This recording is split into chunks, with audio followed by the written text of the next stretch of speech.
new planter repairs.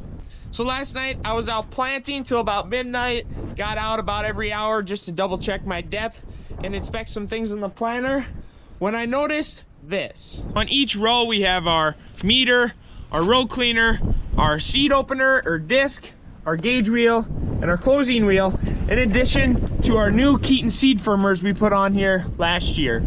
And the goal of the Keaton seed firmer is this actually rides in the trench that we create where the seed is placed, and it rides over each individual seed, firming it to the soil with the hopes of removing any air pockets that are around the seed to improve our seed to soil contact. In essence, it's a tail on each individual row unit, and the only problem is when you put these Keaton seed firmers on a planter, you cannot back up with the planter in the ground or it'll break the Keaton seed firmer. Now last night was only my second day of running the planter, and I know for a fact I didn't back up with the planter in the ground. So I asked Dad, did he back up with the planter in the ground? And that's when he said maybe.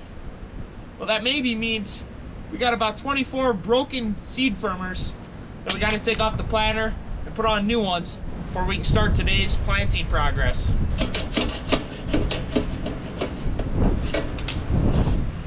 Just got these 3 rows left, and this one really hurts. You see there's a slot out of this one right here. Now this should look like this one with the sensor at the bottom, which can read soil temperature, soil moisture, and organic matter of the soil in the seed trench. Here's what I don't like to see is one where the sensors broke off somewhere out in one of our fields. So I only had 2 of these across all of our 24 rows of the planter, and I think one of these smart firmers is what they call them, is $1,500. So for the rest of the year, we're just gonna run with just one of them. Here's a visual representation of a broken Keaton seed firmer versus a new seed firmer. As you can tell, this one's got that big crack, bend in it. This one nice and straight down. So now we'll start installing some new firmers on the planter.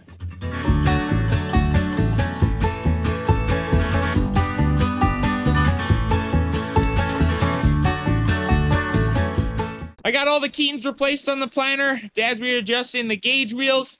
Since our main hoppers here on the planter are completely ran out of corn, I'm gonna head over to our shed, fill up the seed tender, so we got seed to load into the planter. In the seed tender, we're gonna be putting this box right here, which holds 45 bags of corn. And then since the field we're going to needs a couple odd and extra spare bags, we have this pallet of 21 additional bags that we'll dump into this auger here to fill into the seed tender.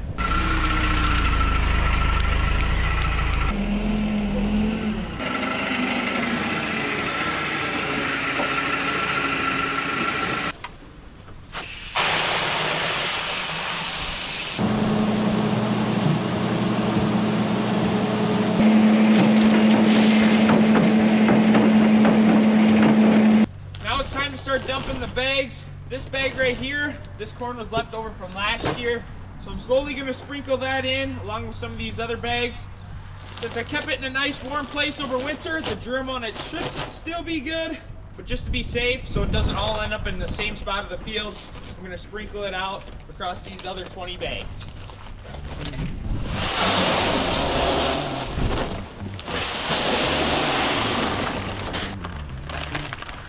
Here's the first little bit from last year's seed.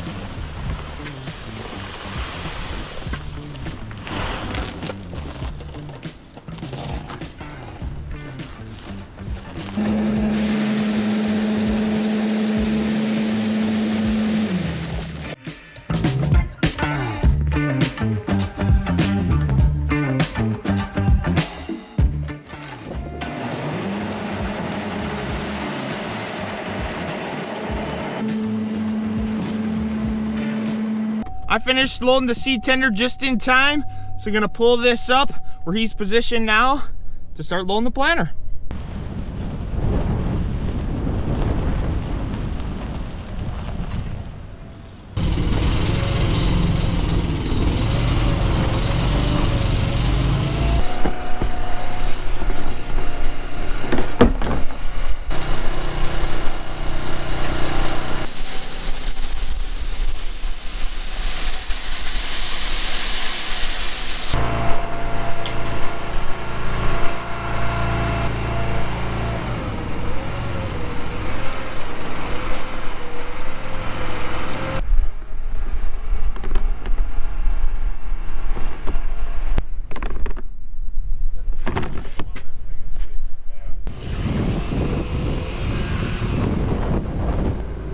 planter folded up here for Dad. He's gonna take this up to a 160-acre field to start the day. And then I'm gonna go and do some kind of interesting things to one of the fields we finished planting yesterday. Before I head out to the field that we finished planting yesterday, I'm actually out at the field Dad's planting in right now, and this is that farm where there's that 4-acre patch from the hog building that was taken down last year. And we picked up a bunch of rocks out here the other day. We came back with the loader today because we still have a bunch of tree roots, or just a couple tree roots that we want to get out before the corn starts to grow with the incoming rain. So I'm in the 6150 and we're gonna try to get these roots out today.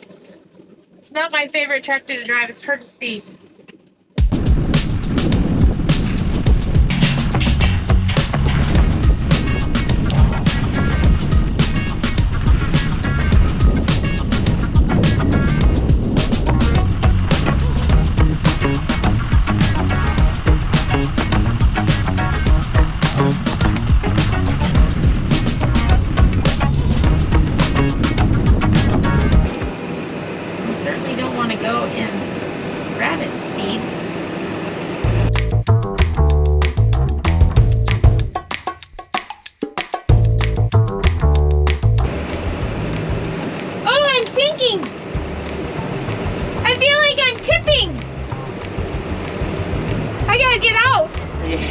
Here, sit here. No, I want out! Yeah, get out. I better take my phone in case I got called 911.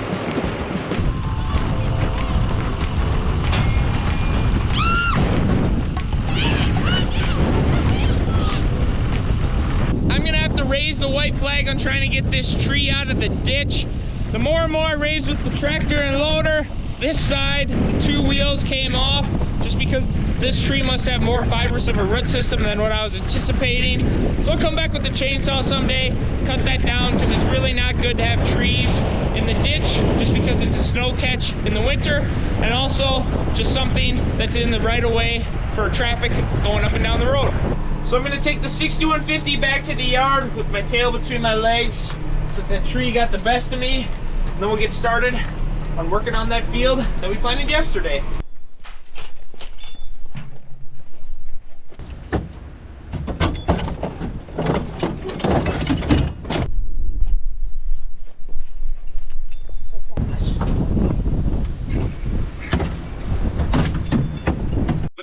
The field I finished up planting in last night, and here's the problem that I'm hoping to fix today. This row right here, as you can tell, it has a larger berm of soil built up on it compared to the next rows, and the seed is actually laying just right on top of the ground. And that happened for a couple different spots. You can see I got flags set out for where I need to go down each individual row. The problem was a small piece of barbed wire fence got caught in one of the row cleaners out in front of the row units, and that started to push the soil out in front of that row, which prevented us from having a good closed seed trench. The plan to fix that unclosed trench is I got 2 drag sections out here today. I'm going to hook up to the back of our Polaris Ranger, and we'll just drag over that one row that didn't get closed evenly to help even off the soil surface.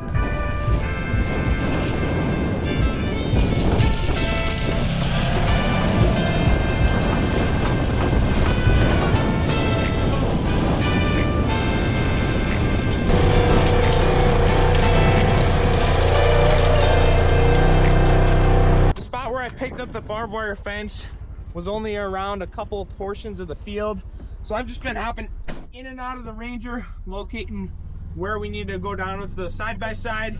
The mom's been driving back and forth as I spot the rows for her. Nice thing about this, I drive, I find a rock, I make him get out to get it.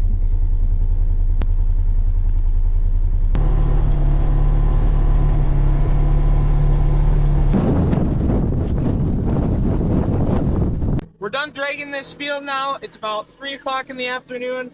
I'm getting sick of running around and being outside in the wind all day, so I'm going to switch with Dad, start running the planter for a while. Made it into the planter for the afternoon, and this is usually where I catch my second wind for the day. We got air conditioning in here, a cooled seat. I don't have to get out and check much in the back, as long as everything looks to be accordingly going well from the cab as well as on the displays. So it should just be cruising along here at 8.5 miles an hour. We got 50 acres left at this field, and Dad will come back out with the seed tender. We'll get loaded up to head to the next field. One thing unique we're doing at this field is we're actually variable rating our planting population. So by variable rating planting population, what I mean is we combined our last 5 years of corn crop history at this farm, so our yield history, and combine that in addition to soil type to create a variable rate prescription planting map. What the variable rate prescription map can do is it can control how many seeds are dropped out independently out of each one of the 24 rows of the planter. And the benefit of this is, say we have an area of the field like this portion that's coming up over here where it's yielded significantly higher compared to the left-hand portion of the field that we just finished. Well, since this piece of the farm yields more, I'm going to want to put more kernels of seed out over here to try to maximize my yield and maximize my return on investment. Now compare that to over on this side of the farm where there was a sand knoll, higher piece, a little bit lower fertility ground. I put less seeds in per acre to try to maximize my ROI, reducing my seed cost, and hopefully returning more profits at harvest time. So as you can see on this map, each one of the colors is a different number of seeds getting dropped through each row. And as you can tell by the overall pattern here, where we're putting the green color, that is where there's more seeds, so higher fertility soil, and the yellow is the lesser fertility soil, so that's where we're placing less seeds with the planter. I just pulled up to a tile intake here in the field, so we're gonna move that out of the way. That way we can plan around it.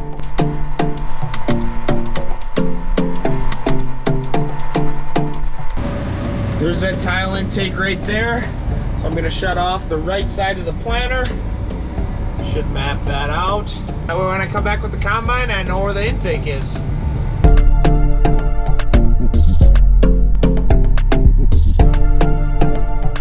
Normally when I move the tile intakes like that, since we got tires around them, they hold a lot of moisture. So there's usually a couple mice in them, but that one we just moved, there wasn't any. So unfortunately, you guys didn't get to see any of the mice that are out in my field.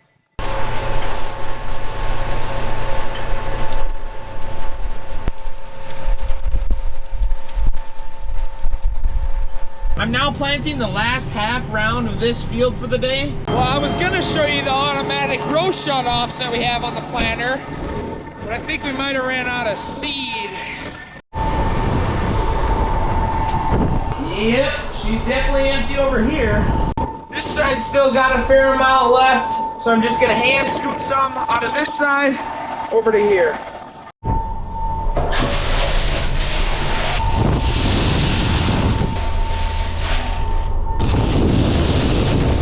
I tried to take as much corn as possible out of the right-hand CCS tank since those rows are already planted, so they're not going to double plant on those. I got to grab my hat and blew up there. So I put as much seed as I possibly have in the left hopper. Now let's hop back in the cab and cross our fingers and toes. But that gets us to the end of this field. Miraculously, with all the technology that are on planters nowadays, there's nothing that I'm aware of that can tell me how much seed is in one of those big tanks out back. So it's nothing more than a guessing game of knowing if I'm gonna make it to the end or not, or if I run out. Last 10 feet.